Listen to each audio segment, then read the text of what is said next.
So I just got done watching the Maternal Instinct documentary, which was recommended to me by a few of you guys, and good God. For those who don't know, I have a degree in forensic psychology and a background in law enforcement, so it takes a lot to really kind of disturb me. The most disturbing documentary I've watched is the Don't F with Cats documentary, and I would say this is a pretty close second. That said, I do want to analyze the documentary, so this will be a bit of a longer video, but I do want to offer a quick disclaimer, which is that I don't make content full-time, I don't get paid enough for that, so I can't afford to do hours-long deep dives into the cases as a whole, so I'm only going to be analyzing the information presented to me through this specific documentary. Now, what I want to do is talk about some general observations that I made, and then really get into the nitty-gritty of what I think is going on with Taylor Parker. So one of the first red flags that stuck out to me is when we have that initial clip of her in the hospital where investigators are confronting her after realizing that she did not give birth to any baby at all. Now, Taylor asks a question, which is a very stupid question, and it's something along the lines of, well, I don't know what it is that everybody wants to talk to me about, or what they want to ask me about, which obviously is stupid because you just allegedly had a baby on the side of the road while you were driving. I think it's safe to say that most people would want to talk to you about that.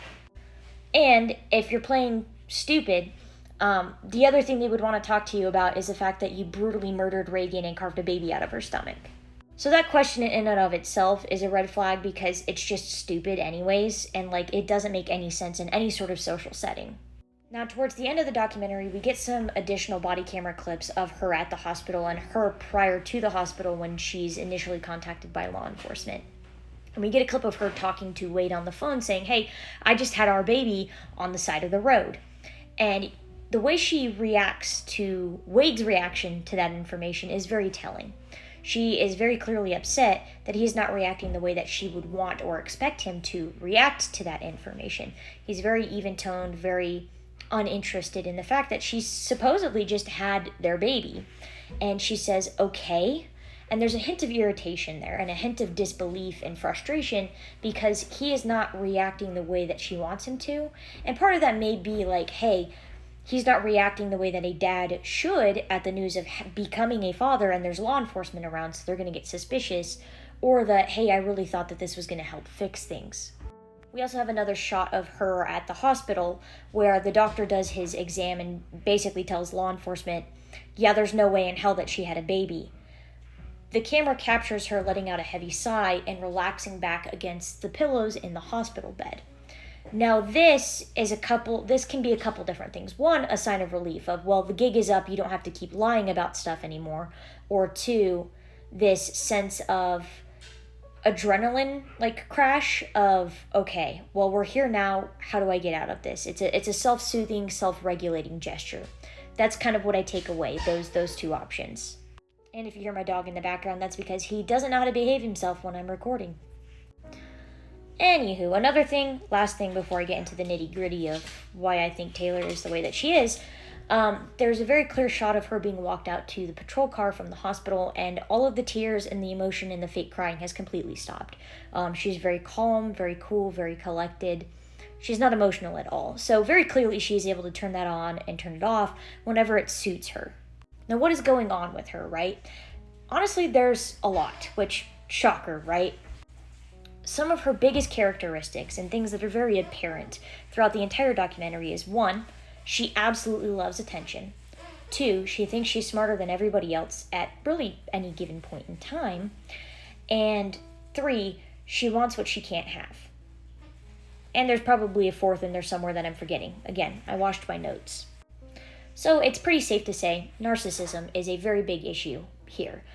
Thinks she's smarter than everybody, is very, very obsessed with how she looks, how she presents herself.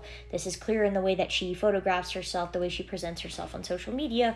It's also very clear just in the baby photos in general. She centers herself in the maternity photos and has Wade, who's the alleged father of their baby, off to the side. So he's not even part of the maternity photos the way that a normal couple would be presented in maternity photos. So it was never really about Wade. Wade was just part of the situation that she invented. We also know that she absolutely loves attention, to the point where she has, according to friends and on social media, faked other illnesses on more than one occasion. And what this lends to me, or suggests to me, I should say, is some type of histrionic personality disorder. For those who don't know, a histrionic personality disorder is, you guessed it, a personality disorder, but it really stems from poor emotional regulation, poor relationship issues and attachment issues, the need to constantly be the center of attention, whether that's for good things or bad things, being depressed when you're not the center of attention. Like, it's just very poor overall emotional regulation that oftentimes embeds itself in manipulative tactics. And I'd say that's pretty apparent in her behavior throughout the documentary, i.e. faking the illnesses, faking the pregnancy. But another thing that's very apparent is the fact that she is a con artist. Now, she's not a particularly good con artist, I would say. I mean, she got figured out pretty quickly. Now, what's more interesting is that most con artists don't really resort to murder or violence. If and when that does happen, rare within con artists, it's usually because their scheme is coming to an end, they're going to be found out, and everything's falling apart. And it's more of a desperation situation or a way to salvage a crumbling relationship. Which I would say the walls crashing down and saving a crumbling relationship are both applicable in Taylor Parker's case. Anybody who is a con artist for financial gain and solely financial gain isn't really going to go out of their way to kill anybody because it doesn't really benefit them. Obviously, in this case, murder does, in fact, benefit Taylor. But what's particularly interesting is that in cases where women murder pregnant women and then consequently abduct their babies, I think it's called fetal abduction, there's not a whole lot of cases. And so, interestingly, there's not a lot of psychological data on why this type of event happens. What studies have tentatively proposed is that there's narcissism issues and there are some personality issues like antisocial personality disorder, high ratios of psychopathy, or somebody being a sociopath, which is honestly to be expected when it comes to such a violent and horrendous crime. But this isn't something that happens a lot. If you guys remember my video on cannibalism, there's a lot of difficult psychological data on cannibalism because it's not really something that we see in the grand scheme of crime, so it's a lot harder to analyze. That said, I think it's pretty safe to say that she cornered herself into a spot where there was really no other way to do what she did. Obviously, a rational, normal, healthy individual is not going to go carve a baby out of some poor woman's stomach, but I think it's safe to say that Taylor is not just some average individual.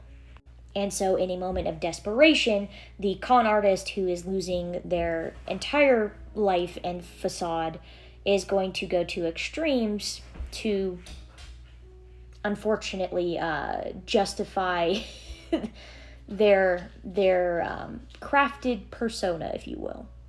And that also kind of lays into the narcissism, right? She can't afford to be wrong. She can't afford to admit defeat. Also lends to the histrionic personality disorder. These individuals do not handle rejection or crumbling relationships well at all. And so it was basically a perfect storm between the con artist, the histrionic personality disorder, and the narcissism. Perfect storm for things to unravel the way that they did. Another very interesting point throughout the documentary is that Taylor seems to constantly adapt other people's personality traits and other people's stories. And that also lends to the con artist persona, because it's much easier to invent something that is real than it is to completely invent something that is fake. There's a saying a lot of times with like authors, write something that you know, because it's much easier to write about something that you have experienced or know somebody else has experienced and have heard about it firsthand than it is to pull something out of your ass. So it's much easier to adopt somebody else's experience than it is to really just kind of like make something up on the spot. And I'm running out of time, so that's pretty much all I have to say. I may or may not do a full-length video on YouTube at some point, link in bio, but my next two videos I have tentatively planned to be a third installment of my investigative series on the I-45 murders, and then a psychological deep dive into pornography, which I know sounds weird, but I promise it's going to be entertaining and very, very interesting. So thank you guys, I appreciate it. Take care of yourselves and stay safe out there.